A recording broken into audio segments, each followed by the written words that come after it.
Une petite école primaire dans le 14e arrondissement de Paris au lendemain des déclarations de Robert Ménard. Une enquête pour fichage ethnique est en cours, mais ici, où la mixité sociale est forte, le jugement des parents d'élèves est déjà tout tranché. Je suis horrifiée, hein. Je trouve ça lamentable, quoi. C'est dégueulasse, révoltant, et la France est raciste. J'ai l'expérience de nombreux quartiers populaires et je n'ai jamais rencontré quelqu'un qui ne parlait pas français.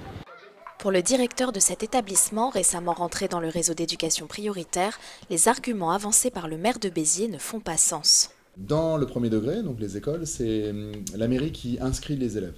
C'est-à-dire que les fichiers, nom, prénom, adresse, c'est dans les mains de la mairie. Je ne suis pas sûr que ce soit pour connaître le taux d'immigrés, parce que le taux d'immigrés, on peut le connaître. La nationalité, ça peut être quelque chose qui peut rentrer dans les fichiers en France. On voit bien, le but du jeu n'était pas de mettre en place ce fichier, le but du jeu était de mettre en place une polémique. En crise économique, pointer du doigt une catégorie et la monter contre une autre, c'est un argument et un fonctionnement qu'on connaît.